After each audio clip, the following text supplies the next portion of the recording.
Let's go! And Fan Dads assemble. This is the Fan Dads. We are the Fan Dads and the Fan Dads podcast. In the middle, Justin Gaard, Fan Dad number 1. Number 2, Eric Nordquist on the far right. This is no sequential order or ranking. It's just the numbers here.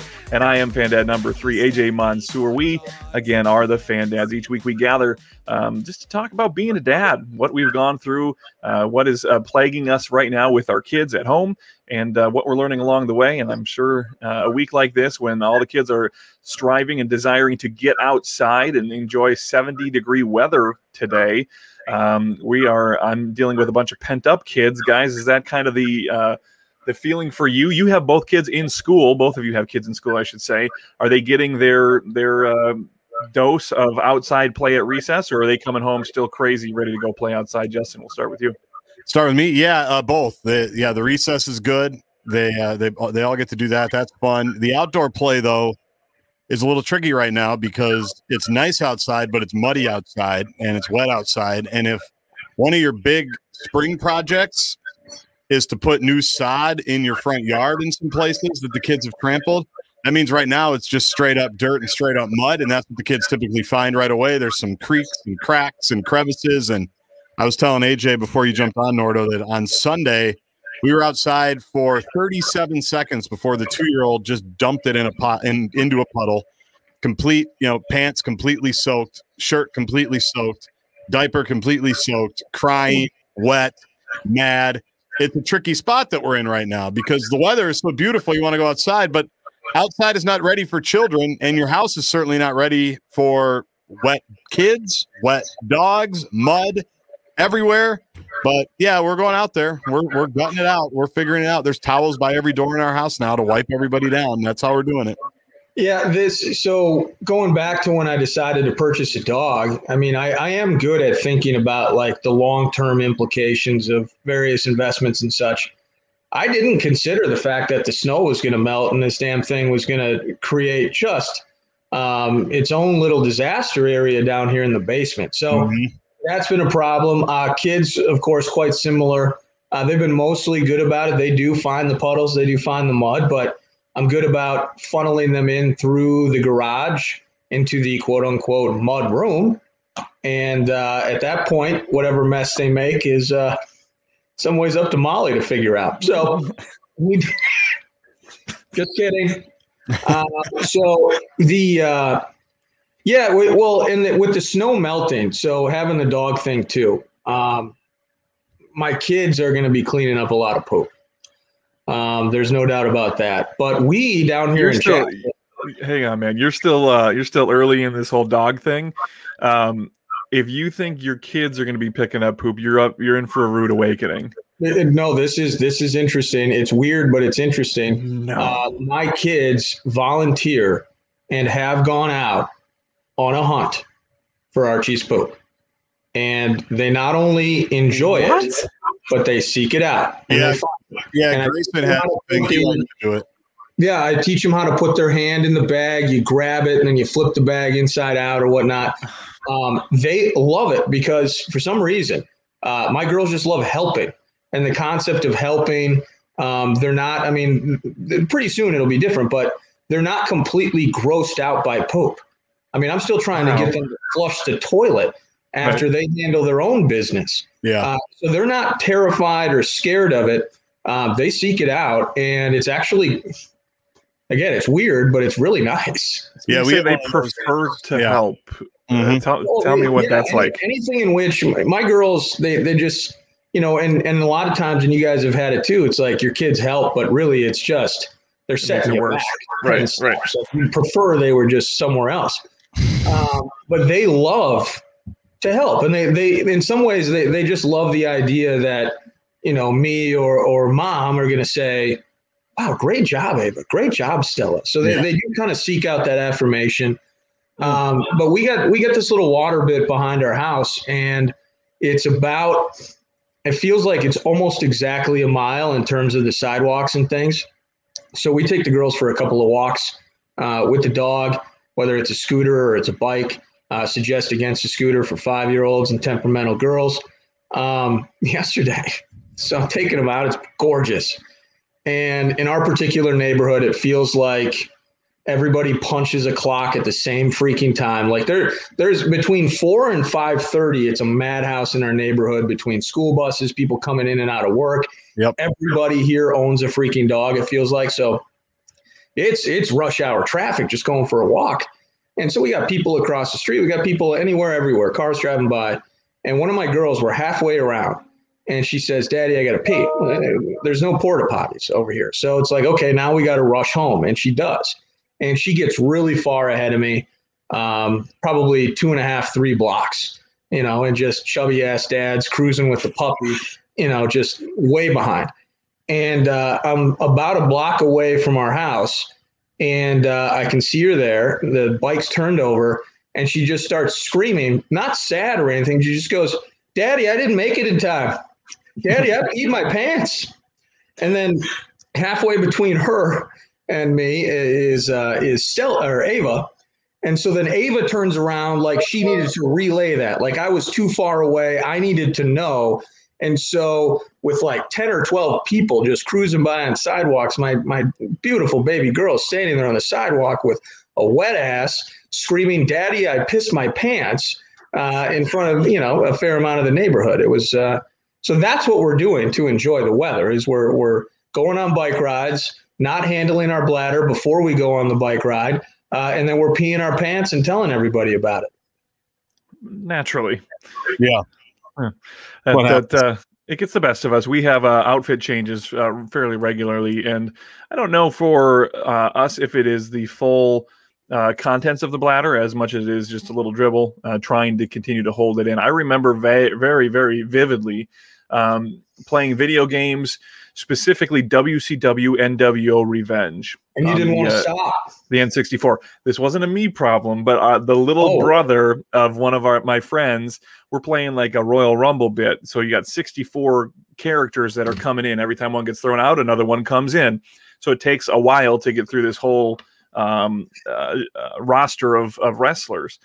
And then every once in a while, he'd pause the game, run to the bathroom, come out with a different pair of shorts. Pause the game, run to the bedroom, come out with another pair of shorts. Probably 6 times. Rather than just going to the bathroom, handling the issue, he would go change his pants, because he would just a little sprinkle. And that's what we're going through. At least he changed. He didn't just sit in it and wallow. Well, I mean, when you're hardcore, you don't stop mid-Royal Rumble, AJ. Okay? Right. The Big Show might be next. You never know. The Giant, I think he was. But yeah, that's what we're dealing with. One other thing that before we get into our main topic for today that has overtaken our life is Pokemon. Are you guys having any Pokemon fans in your house? Because Pokemon has a gigantic resurgence right now. Yeah. And I have a 6-year-old who's obsessed with it, along with all the other 35-year-olds in the world, and we can't find any Pokemon cards because all the adults are buying them. No, I wasn't in when it first came, and I'm not in now. And if my kid asks me, I'm going to tell him no, and I'm going to send him outside. I'm out on Pokemon. That's my pledge to you. You can keep it. If I come across some cards, AJ, or whatever they are, I'll send them your way. I'll drop them in the mailbox. But no, I'm not in on that. He's going to have an interesting time of things that come back, all my kids, things that come back in style, things that were cool, like even video games, I'm going to let them play them, for a little while. But after a while, dude, like we're not going to raise a couple of Paul Charchians around here. Like that's not how this is going to work. Like we're not like the time you and I went to the Final Four, AJ, and like the one time all you're doing is playing on your Switch and we're like 30 years old. I'm like, that's not happening, dude. Sorry. Like we got other things to do. All right. We play real sports around here, and that's what we're going to do. We're going to go outside. That's where I'm going to put my foot down. But they'll play them for a while and then we'll let them out. But Pokemon, no. Here's where, so you're right, JG, and you and I are of the similar mindset. The problem is that we're not playing on our Switch. We're just at happy hour drinking beers. Okay. Yeah. Which ultimately precipitates us having to go on like Profile by Sanford and stuff and like get ourselves back in check. Uh-huh. So I'm with you 100%. No, I never bought into any of that stuff. And I don't know what the particular reason was, but like I played Pogs for like 2 weeks. You remember when you had those slammers and you had to stack those things? I did that for a couple of weeks. I honestly, at age 36, I don't know what Pokemon is. I don't like if someone asked me right now to describe it, I couldn't like draw you a picture of what a Pokemon is. I don't get it. Dragon Ball Z Any of those things? AJ, you were like in a park, like trying to chase Pokemons and stuff, like geocaching or whatever. Yeah. I don't get it. So my girls now, part of that too, though. Well, maybe girls. Who am I to say that girls wouldn't love Pokemon? I have no idea. Oh yeah. So any of the things that they love, I'm probably going to be that old man that's like, that's ridiculous. Why don't you just read a book? Have a glass of warm milk. Maybe go run 2 miles or chop wood. I mean, I don't know. I'm gonna just they're not gonna get their pop culture influences or popularity bits and hobbies from me. I can already see that coming. AJ, I think I projected you into Sludge on a Final Four trip. I don't know if you played the Switch or not. I know you guys all had them in London when you went to London. But I'll never forget the conversation I had with Sludgy on a Final Four bus. I think we were in Houston, and he was playing – every time we had a free minute, he was playing Angry Birds. It was the Angry Birds phase, And I'd never heard of it. And he thought I was crazy. And I'm like, no, dude, I'm an adult. I'm not going to sit here and play Angry Birds. There's other adults on this bus. And he's like showing me, he's like, look at this. Sludgy's got to argue everything, right? He's like, look at this story. He's like, Angry Birds 1, Angry Birds 2, most popular. This is Angry Birds, whatever. You're an idiot. Like, what's wrong with you? I'm like, no, He's got the whole catalog. Yeah, I'm perfectly comfortable not being rote, as PA would say, on Angry Birds. And I'm also not going to leave the Westwood One dinner to go watch Game of Thrones, which Sludgy also did. I'm going to listen to Bill Walton and John Thompson, rest in peace, tell me stories about the yesteryear. I'm not going up because we got HBO in the room and we're going to watch Game of Thrones. Grow up, Peter Pan. But yeah, that might have been Sludgy's last Final Four. I'm not sure. I bet it was. Think about that, JG. If you were on the bus playing your Switch and playing Angry Birds Part 2, you never would have taken your attention away long enough to see national championship winning coach Gene Chizik on a Radio Row bus after the Army-Navy game, calling his wife to let her know it was a fun weekend. That's exactly right. If I was buried in the App Store, trying to get the bus Wi-Fi, we never would have been able. You got to experience life. But tell us about Pokemon, AJ. How's it going at your house? Oh, we're full bore over here. And if you guys are sustaining the wave that is Pokemon right now, you might be safe, because this all started when I think it was the 25th anniversary of Pokemon, so it's everywhere right now. And McDonald's Happy Meal toys were Pokemon cards and Pokemon little games for a little while. So that piqued the interest. I was into Pokemon a little bit, the video game back in the day. Never really did the trading cards.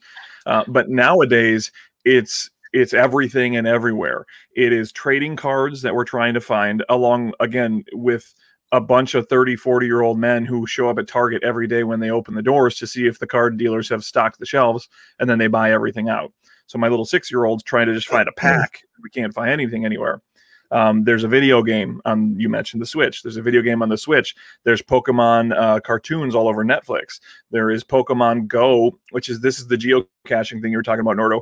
Actually, a cool twist on it, because it actually gets you outside and you have to walk around the neighborhood. It really augmented reality. It taps into your Google Maps, and you walk around your neighborhood hunting for Pokemon, and all of a sudden there's one on your sidewalk and you catch it and whatever.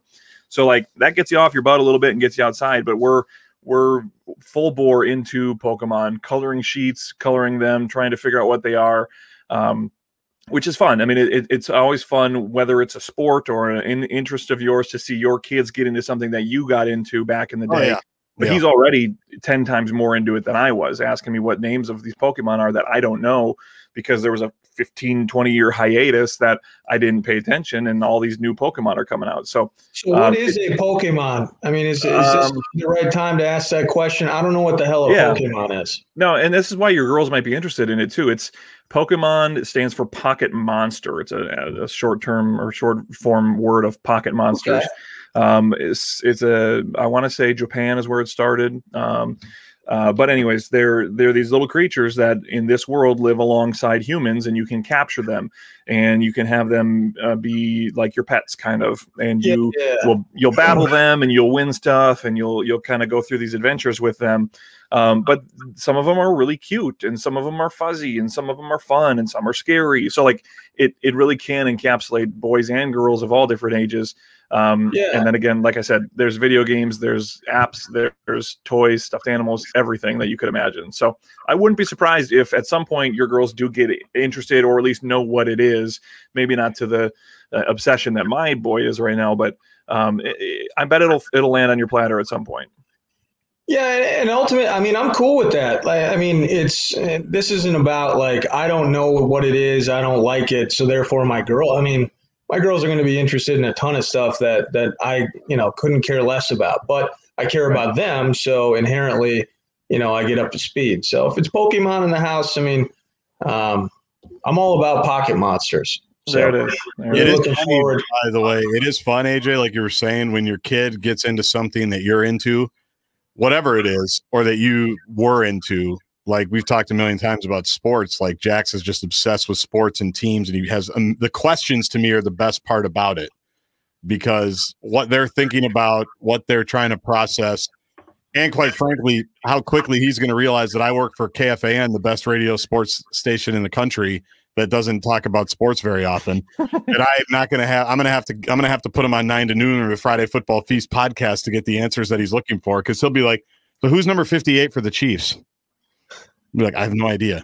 Like, I think it's Hitchens. Yeah, exactly. Yeah, exactly. Who's Patrick Mahomes' backup? I'll be like, I don't know. And we learned who was it? Chad Henne? Who was it? I don't even remember. There's gonna be a proud dad moment, and wherever Richard Pitino's future takes him, and you're watching a game, and like your 8-year-old boy goes, "Why didn't you call a timeout there? Don't understand." And the first time your kid asks an absolutely mature, analytical, or nuanced question of any sporting event, your heart's going to freaking explode with love. You can't wait for that. I do have some guilt though already because he's invested in Minnesota sports pretty heavily, and he's already cynical. Like it was either the Vikings. It wasn't the Vikings as much. It was the Gophers. He was. I mean, you can imagine how he couldn't believe when Gopher basketball beat Michigan, because I had told him, "Hey, look, they're going to win some games. They're going to lose some games. They're a good team. We'll see how they do. But Michigan looks unbelievable." And then I showed him the score because we were gone, and he was like stunned that they were beating Michigan by like 20, like all of us were. It was a great win. Yeah. Right. But then, once things started piling up the way that it's gone, they've lost 7 in a row. Like he's kind of checked out of the season. He's kind of a front runner.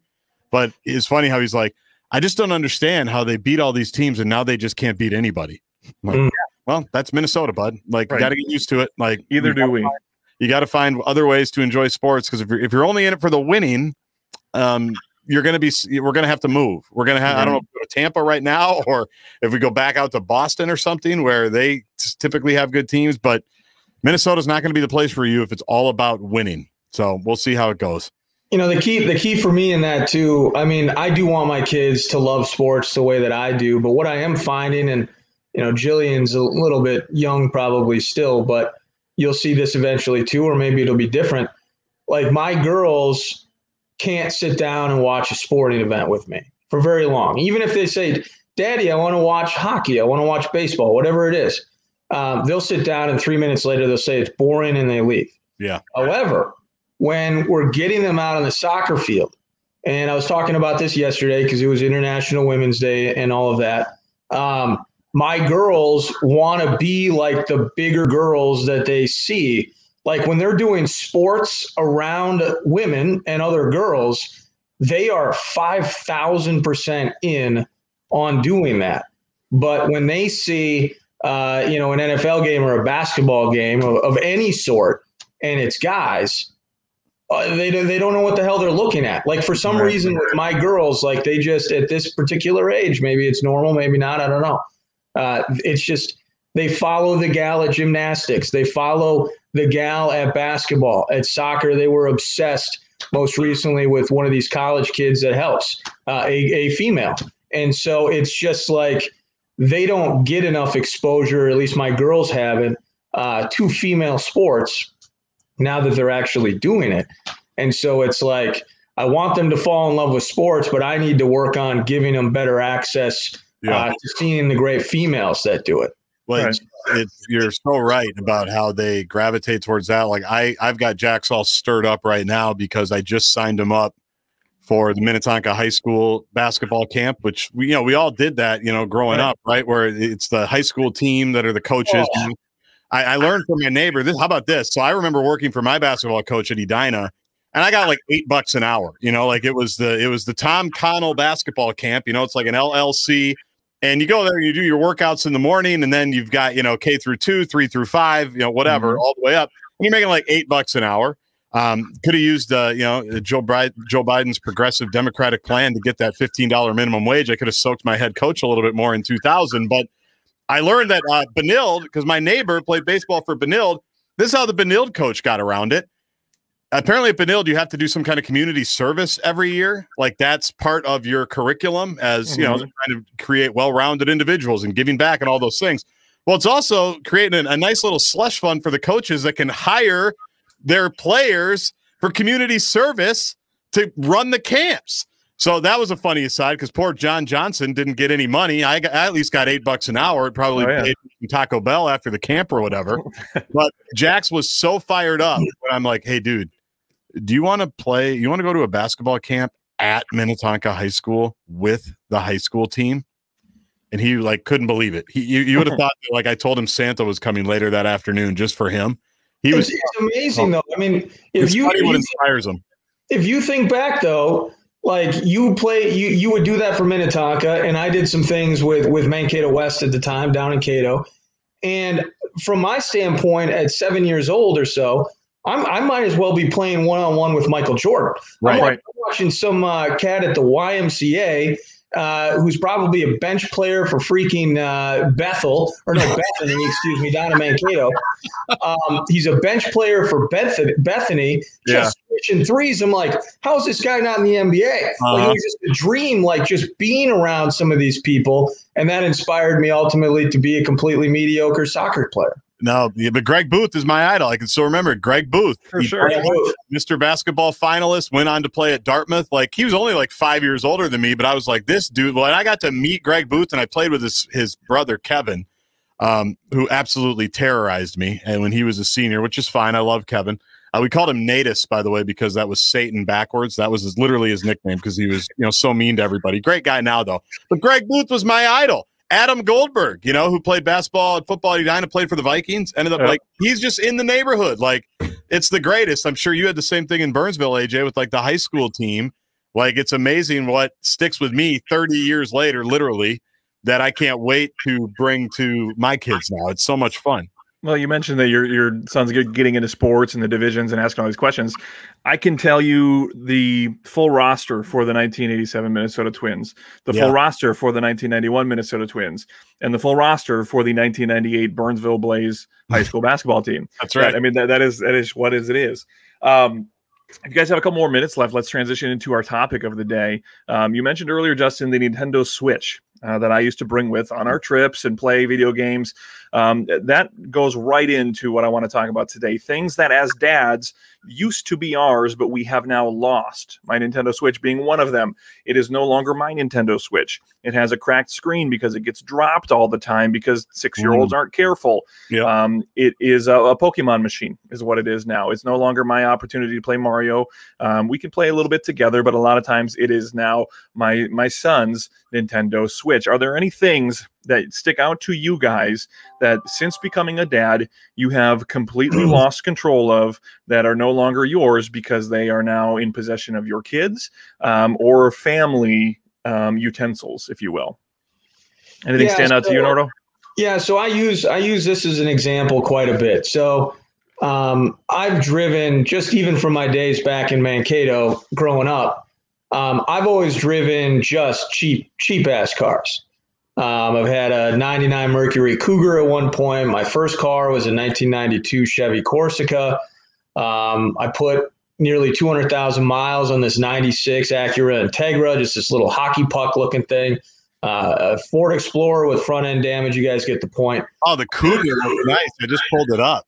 Yeah, with the kind of like the alien light looking things. Yeah, look at the Cougar. Wow. Yeah, I put that into a guardrail going 50 about 15 years ago. Whoops. Whoops. So, but then I bought a couple of cars, the Nissan Altima. We're kind of a Nissan family, Nissan Altima, love them. And they were good with the kids. We have the kids. And I decided, you know what? I finally want to buy a vehicle that I've always wanted. I want to buy a new vehicle that I love. And I've been a Jeep guy for a long time, and just friends have them and just been fascinated with it. That's going to be, I want one. So I got one of the 4-door bits because we have the kids. My wife knows how excited I am about it. And I'm on cloud 9. Absolutely. I get it home from the dealership from Coon Rapids to Brooklyn Park, where we lived at the time. It's a 15-minute drive. I pull into the driveway. I didn't even have to hit the garage door opener. The door opens, and emerging from the freaking fog is my wife with these 2 giant boxes for car seats. Yeah. I had a 15-minute joyride with my brand new Jeep before it was made obviously clear to me that it was no longer mine. I just got the first vehicle in my life, 34 years on this planet. So excited about it. I got home, and I was spending the next 2 hours, by the way, because those damn things with the little leveler bits. Yeah, the worst. Pointless. And so that's one thing that is no longer mine. Probably the TV would be a good example. Yeah, that's universal. It's a lot like when you first move in with your gal, and maybe idiosyncrasies of determining what you watch when. It's just turned from Bravo to kids Netflix. I mean, I haven't had a TV of my own ever. I don't think since probably 14 years now we've been together. So, I don't complain. Like, I was being melodramatic about the Jeep thing, but really, you find crayons everywhere. Their clothes are everywhere. I set up a little office down in the basement here so I could do most of the stuff I do in the score at home now. Did that even, I just set that up a month ago. There's already kids programs on the computer. It's everything and they consume everything. Yeah. So my answer would be everything. Almost everything. Well, your mistake on the car was not, jumping down Brooklyn Boulevard, going home the long way, or taking a couple of loops on 610 out there. I mean, that was your mistake. That was my mistake. Just going right home. Like, if I would have bought my own a brand new car, I'm definitely going the long way home the first time. Because you're right. They say cars depreciate the second you take them off the lot, right? That's the cliche. You also lose ownership of them the second that you bring them home and you've got kids. It's 100% true. And I've had, I think I've said this on the podcast before, like, when you're young and you're 25 and you're driving down the road and you see the 50-year-old, the silver fox and the 50-year-old with the convertible or the Porsche, or the super nice car. And you go, man, that guy, these poor guys in their midlife crisis. I've said this is how I phrase it. I'm not there yet in a midlife crisis, but I see why it's appealing. I no longer judge those guys because I look and go, that doesn't look so bad. That doesn't look so bad. And I think it is I don't think it's a midlife crisis. I think it's a reward for letting your kids ruin everything that you had at one point. And now you just want something nice again. I just want one thing. Yeah. You just want one thing that's yours. I think we've mistermed that a midlife crisis, like you're searching for something or you're not happy with what you have. I don't think it's that. I think that is your payment, your reward for letting them ruin your Jeep. The remodel we just did in our house, where every day I look at something and go, I can't believe they did that to this house. It's been less than a year. Every day something happens to the house where I just want to break down and cry. So I think that's what happens is you finally get through the tunnel and you go, all right, we can have nice stuff again. Because it makes I'm going to drive. I have a 2008 Honda Accord. It's got 100 and some thousand miles on it, right? I can probably drive that for the next 10 years. And I think I will. Because why would I go get a new car? Why would I? And every other day I sift from midlife crisis guy on my shoulder to practical suburban dad guy on my shoulder, where I don't want them to ruin anything else. And even though there's a little bit of rust now around the tires and it's not as quote unquote nice vehicle anymore, it gets me where I need to go. And the kids can't really already ruin it because they can't ruin it again because they've already ruined it. You know what I mean? Right. 100%. Yes.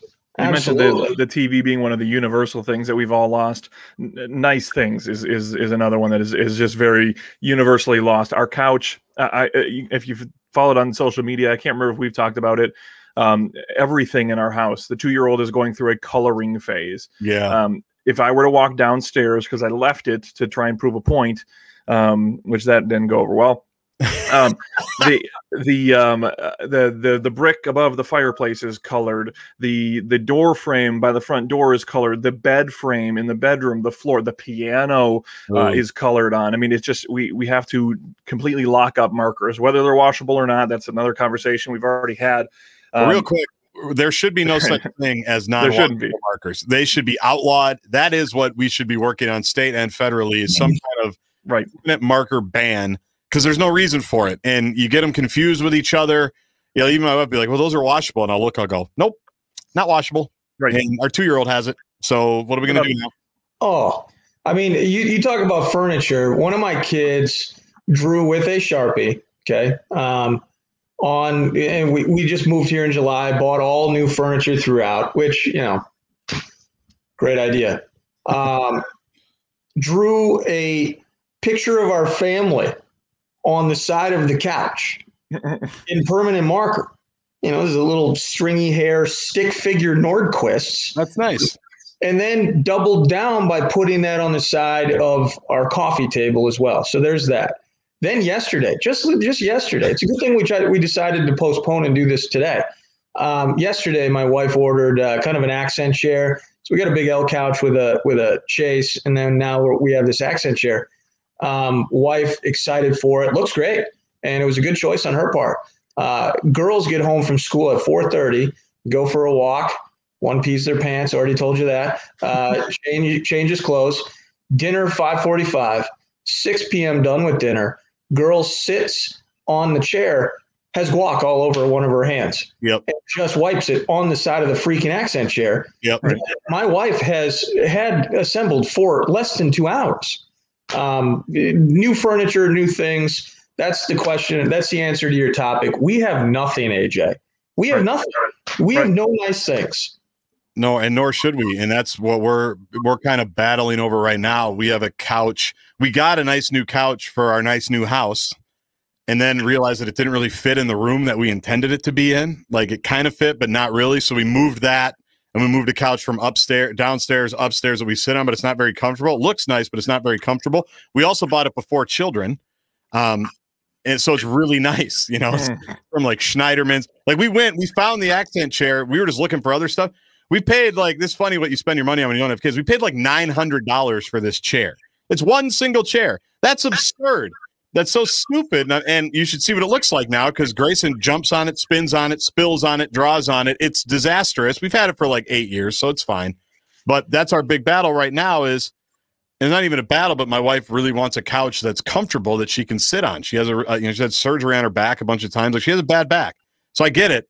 But she wants to go to like the nice stores. Right. I'm like, we can't do that. Like, I don't want to spend $2,000 on a couch that they're going to put guac on literally within hours after we have the plastic off. Like, I want to spend like $500. Like, find one that's comfortable. I'll go back to like the college days where you'll grab something off the street that says free on it. I'm like, if it kind of matches and it's comfortable, I'd rather do that than drop the money that you have to for some of this furniture, because it's inevitably going to get ruined unless you do like the coverings over it and stuff, which I suppose we could. Well, get the best of both worlds here. One of the best things that we did is when we moved into this house, new kids are around the corner. Abby was 8 months pregnant when we moved. We got a sectional couch from IKEA that has removable or replaceable covers. So the whole thing can be stripped down, each cushion and the entire like structure of it, throw it in the wash, and it's good. So obviously it's still covered in a bunch of gross stuff, but you can at least take it off and wash it. That's not One other thing that I'll just throw in there real quick before and then let you guys sound off on or get any final losses that you have is I'll be the first to admit I'm not great at keeping the garage clean. So part of this is my own fault. But one of the things that I have completely lost is my parking spot in a garage. Yep. All the toys, all the bikes, all that. If there is the ability to squeeze one car in there, it will obviously go to the family car and or my wife's car. So my car has, which I haven't even driven much during the pandemic, but it's been out of the driveway. And that's one other thing that has been lost since children is dad's parking space. Yeah, same. And it's because of bikes, basketball hoop, trampoline, sleds. And my wife has, all of her wood shop stuff out there as well. It's where she would do a lot of work. And bless her heart, she always tries to like keep it clean. And like, I made room for you in the garage. And I'm like, no, you made room for the car if you were driving it because you're 5'4" and, don't need profile by Sanford like I do. Like every time I get out of the car, I have to, I'm basically, it's a 50% chance I'm going to scratch myself either on the car door or on the wood to the side. Like, so I would always, and she'd get mad at me. She goes, why don't you park in the garage? I'm like, because I'm sick of having to slide out of there like I'm, some kind of Navy SEAL on some kind of mission. Like, I just want to open my car door, get out of the car, shut it, then go to my car, get my backpack out of the back and whatever else. I don't want to have to perform gymnastics every time that I'm trying to get out. And that's why, God bless this weather, I'll be in the driveway for the rest of time until it gets really cold, and hopefully we pare it down. But I've absolutely lost my garage space, and that's fine. I don't care. Like, she thinks I want to park in the garage. I don't care about the garage. That doesn't mean anything to me. Right now, like yesterday, we had all the bikes out there because we were riding them. So like on one side of the garage, it was just the bikes and the scooters and the helmets and everything there because we're going to go back and use them. So we don't need to put my 2008 Honda Accord in the garage. Like, it's not necessary. So I've lost the garage, and I'll wrap it with this. I've also just lost my bed in general. Got a real nice Casper endorsement all those years ago. It's a wonderful mattress. I've heard great things about it. Tremendous mattress. Love the Casper. I don't endorse them currently, but I would. If anybody's thinking about getting one, I highly recommend it. Type in the keyword Gaard, see what happens. Maybe you'll save 50 bucks. Maybe it still works. I'm not sure. But between my 4-year-old coming up in the middle of the night, between my 2-year-old waking up all night where I've got to go and basically sleep with her. We actually have a twin bed now next to her crib because she basically is going to start sleeping there anyway. And it's just better for me to just, like, I don't sleep. I sleep in my bed, I'd say about 5 hours a week. My beautiful Casper memory foam, dual cooling system, like sleep like a baby mattress. I don't get to use it ever. So I don't have a bed. Yeah, one of my kids has this acid reflux thing going on. So there are a couple of nights a week where, and I don't endorse Tempur-Pedic, but I went for one. I went for one of those bad boys. Had to do it. I had to get one of those, and the badass vibrating and the elevating of the feet, and I mean, it's amazing bed. But on nights and the kid, there's a combination of needing to soothe the kid, but the kid needs to learn how to soothe itself. And ultimately, and at some point, the kid just needs to learn how to go back to sleep. How do we get to that point? Right. So I'm all good if occasionally we need to get up. We need to, say nice things, give her a big hug, get her some water, and just calm her down. Because acid reflux, it's a pain in the ass. Yeah. Right. Sometimes she wants to come in the bed. And when that happens, Dad heads down to the basement. Dad is relegated actually right where I am here. I can sleep sitting up. There's a nice couch next to me. The dog doesn't have acid reflux and doesn't resent me like the other three do. So I can be down here with my fellow dude, fireplace, and just drift off into oblivion that way. So, right. Well, our kids are all still relatively young, so I'm sure. Like, do we have? I mean, we got like roofs over our head. We got beautiful kids. Like, I mean, I think we got a cool job. I mean, we're pretty blessed. Oh yeah, we're great. So I don't want to end it on a bad note like that. I love my girls. I love my gal, but I will never own anything nice as long as they live in the house. In about like Justin said, go ahead. We're good with that. Like, that is part of our role as being a dad. We serve those we love, and I think that like it's not going to change. It'll change the way and the ways and the forms or the ways and the means or whatever PA says. We're going to be driving them around in 8 years to practice all the time. We're going to have no free time because the schedules for sports practices and schools and plays and musicals, and then we're going to completely lose them someday. And I'm not looking forward to that either. So I will lose the TV rather than losing them to their own lives. So stay home, be our little babies. I'm gonna go pick all our friends are going to be I want to see if this works here. Hang on a second. All of our friends are going to be, the other parents on the youth teams, right? That's how like that. And then, by the way, they're all going to go away too. Like as much as you want to stay in touch with those friends that you're going to spend, however many years with. It's probably not going to work. Here's what we got to do here. This is the last thing that we'll do here. Can you hear this? Yeah. I mean, you just said if they grow up, we're going to lose them. I mean, we got to walk off with cats in the cradle, don't we? Right. Right. It's inevitable. Whatever. Child arrived just the other song. Hopefully, it's a great song. Hope you don't have to pay royalties on this podcast now. Yeah, we'll see. Harry Chapman's going to have to get a check from me.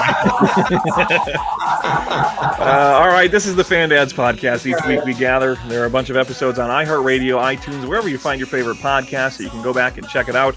We'll be back next week for another episode of the Fan Dads. Until then, stop. Way to hit the post. We'll see you later. little boy to the man on the moon.